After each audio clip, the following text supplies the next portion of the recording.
అందరికీ నమస్కారం. రేపే శ్రావణమాసపు మొదటి శుక్రవారం. అంతేకాదు, ఈ శుక్రవారం నాడే అత్యంత విశిష్టత కలిగిన నాగపంచమి పండుగ. ఈ రెండింటి కలయిక, శ్రావణ శుక్రవారంతో పాటు నాగపంచమి కలయిక చాలా అరుదుగా వస్తుంది. లక్ష్మీదేవిని ఆరాధించుకునే శ్రావణమాసంలో ఈ నాగపంచమి నాడు ఆడపిల్లలు ఉన్న ప్రతి తల్లి ఈ వీడియోలో చూపించే పరిహారం తప్పక చెయ్యండి.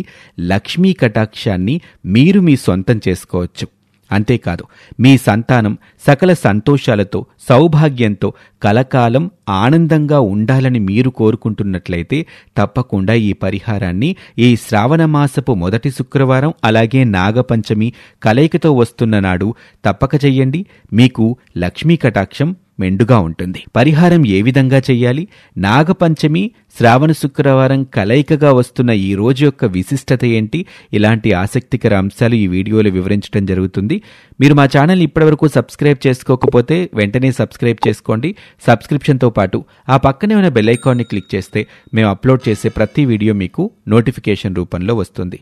ఇక ఏమాత్రం ఆలస్యం చేయకుండా వీడియోలోకి వెళ్దాం. మన చాంద్రమానం ప్రకారం 5వ మాసమే శ్రావణమాసం.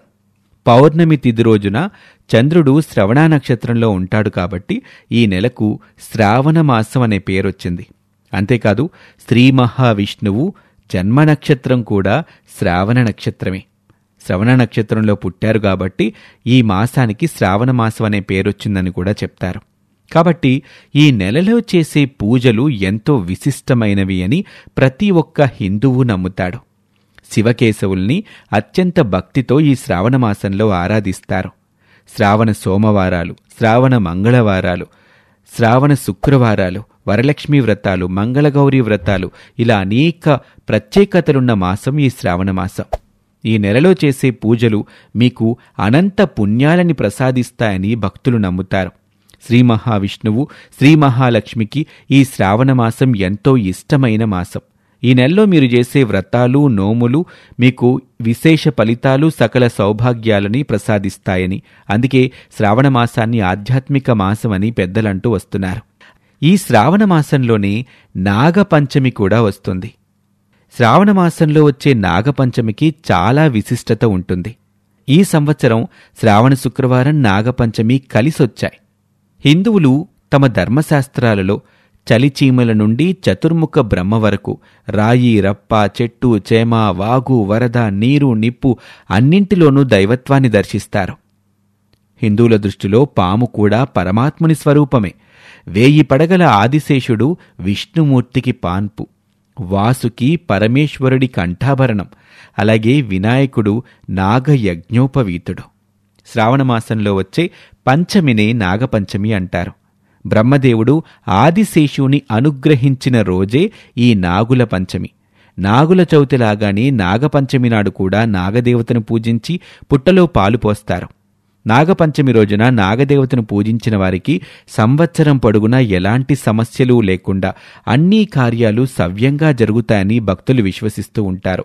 ఏడాది పొడవునా అనుకూలత ఉంటుంది నాగపంచమి నాడు నాగదేవతను ఆరాధిస్తే. అయితే ఈ నాగపంచమికి ఒక కథ ఉంది. కశ్యప ప్రజాపతి, కద్రువా దంపతులకి అనంతుడు, తక్షకుడు, వాసుకి, ననినాగుడు, శంకుడు, కర్కోటకుడు, ఉగ్రకుడు, పిందారకుడు, ఉహుషుడు, ఐరావతుడు ఇలా చాలామంది జన్మించి కనపడిన వారినల్లా కాటువేస్తూ భయభ్రాంతుల్ని గురిచేస్తూ ఉంటారు. దాంతో దేవతలందరూ బ్రహ్మను వేడుకుంటారు. అప్పుడు బ్రహ్మదేవుడు కోపించి తల్లి శాపానికి గురై వారంతా నశిస్తారని శపిస్తాడు. అప్పుడు వాసుకి మొదలైన నాగులంతా విధాత ముందు వినమ్రులై, మమ్మల్ని మీరే సృష్టించారు, మాకిలాంటి శాపమివ్వటం న్యాయమా అని వేడుకుంటారు. విషయుక్తంగా పుట్టినంత మాత్రాన అందరినీ కాటువేసి ప్రాణికోటిని నశింపచేయటం తప్పుగదా అని, కారణం లేకుండా ఏ ప్రాణిని హింసించకూడదని, గరుడమంత్రం చదివేవాళ్ళని, ఔషధముని సమేతులను తప్పించుకు తిరగండని, దేవతా విహంగ గణాలకు జ్ఞాతులైన మీరు మీ గౌరవస్థానాలను నిలుపుకోండని బ్రహ్మ అంటారు. అలాగే వాయుభక్షకులై సాధుజీవులుగా మారండి, మీ నాగులంతా పాతాళంలో నివాసం ఉండండి అని బ్రహ్మ శపిస్తాడు. ఇక వాళ్లంతా బ్రహ్మ ఆజ్ఞని శిరసావహిస్తారు. దాంతో దేవతలంతా నాగుల్ని ప్రశంసిస్తారు. ఇక భూలోకవాసులంతా ప్రార్థనలు చేస్తారు. దివ్య ప్రభావ సంపన్నమైన నాగజాతికి కృతజ్ఞతాపూర్వకంగా నాగుల జన్మదినమైనటువంటి నాగపంచమి రోజున వారిని పూజించటం మొదలుపెట్టారు. ఇలా వైదిక కాలం నుంచి ఈ నాగపంచమి, నాగుల చవితి జరుపుకునేటువంటి ఆనవాయితీ వస్తుంది. ఈ నాగుల పంచమి కథ పరమేశ్వరుడు పార్వతీదేవికి చెప్పినట్టుగా మన పురాణాల్లో వివరించడం జరిగింది. కాబట్టి ఈ నాగుల పంచమి అలాగే లక్ష్మీదేవికి ఎంతో ఇష్టమైన శ్రావణ శుక్రవారం, ఈ రెండు ఈసారి ఒకే రోజున వస్తున్నాయి. ఆగస్టు మాసంలో మొదటి శుక్రవారం అంటే 9వ తేదీన మీకు నాగుల పంచమితో పాటు శ్రావణ శుక్రవారం కూడా కలిసి వచ్చినటువంటి ఒక అత్యంత ప్రాముఖ్యత కలిగిన రోజు.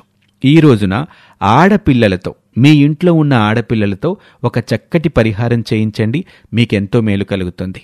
ఈ పరిహారం కోసం మీరేదైనా ఒక చిన్న డబ్బాని తీసుకోండి. అంటే మనకి కుంకుమ డబ్బాలు, పసుపు డబ్బాలు లేదా నెయ్యి డబ్బాలు వస్తూ ఉంటాయి మార్కెట్లో. అలాంటి ఒక డబ్బాని తీసుకొని దాన్ని పరిశుభ్రంగా తొడవండి. ఆ తర్వాత మీరు ప్రతిరోజు పూజ చేసుకున్నా, వారానికి ఒకసారి పూజ చేసుకున్నా సరే, ఈ శ్రావణ మాసంలో ఎప్పుడు పూజ చేసుకుంటే అప్పుడు ఈ డబ్బాని లక్ష్మీదేవి దగ్గర ఉంచి ఒక యాలుకని అందులో వెయ్యండి. యాలుకంటే మనం నిత్యం వంటల్లో వాడుకునే చిన్న యాలుకలు కాకుండా పూజా స్టోర్స్లో మనకి పెద్ద యాలుకలు దొరుకుతాయి. ఆ పెద్ద యాలుకను ఒకదాన్ని తీసుకొచ్చి ఈ డబ్బాలో వేసి దానిమీద కొంచెం పసుపు కుంకుమ వేసి దండం పెట్టుకుని లక్ష్మీదేవి పూజా మందిరంలో పక్కన పెట్టండి. ఇక ఆ తర్వాత మీరు పూజ చేసిన ప్రతిసారి మీ ఇంట్లో ఉన్న ఆడవాళ్ళని, మీ కూతుర్లు, కోడళ్ళు ఎవరైనా కావచ్చు, వాళ్ళని మనస్ఫూర్తిగా ఏమైనా కోరికలు ఉంటే కోరుకొని ఒక నాణ్యాన్ని ఆ డబ్బాలో వేయమని చెప్పండి. ఇలా ప్రతిరోజు పూజ చేసుకుంటే ప్రతిరోజు, వారానికి ఒకసారి చేస్తే ఒకసారి ఈ డబ్బాలో మీరు నాణ్యాలు వేస్తూ ఉండండి. నాణ్యాలతో ఆ డబ్బా నిండగానే ఆ డబ్బాకి మూత పెట్టేసి వెంటనే దాన్ని తీసుకెళ్లి మీరు మీ బీరువాలో ఉంచుకోండి, లేదా డబ్బుల్ని ఎక్కడైతే భద్రపరుస్తారో అక్కడ ఉంచండి. ఈ విధంగా ఈ పరిహారాన్ని లక్ష్మీదేవి దగ్గర ఉంచి చెయ్యండి. లక్ష్మీ కటాక్షం మెండుగా కలుగుతుంది. లక్ష్మీదేవి మీ ఇంట్లో ఉండటానికి ఇష్టపడుతుంది. నిత్యం భగవంతుని ఆరాధన ఎవరైతే చేస్తారో, నిత్యం ఎవరైతే లక్ష్మీదేవిని పూజిస్తారో అలాంటి వారి దగ్గర లక్ష్మీదేవి ఉండటానికి ఇష్టపడుతుంది. మీకు తోచినంత దానధర్మాలు చెయ్యండి. మీ సాయశక్తులా ప్రతి ప్రయత్నమూ చెయ్యండి. లక్ష్మీదేవి అనుగ్రహం మీ పట్ల ఖచ్చితంగా ఉంటుంది. మీరు అనుకున్నది సాధిస్తారు. ముఖ్యంగా మీ ఇంటికి లక్ష్మీదేవి సమానులైనటువంటి మీ ఇంటి ఆడవాళ్లతో ఈ పరిహారం చెయ్యండి. మీ ఇల్లు లక్ష్మీ కటాక్షంతో కలకల్లాడుతుంది. మరొక ఆసక్తికర వీడియోలో మళ్ళీ కలుద్దాం. అంతవరకు సెలవు. నమస్తే.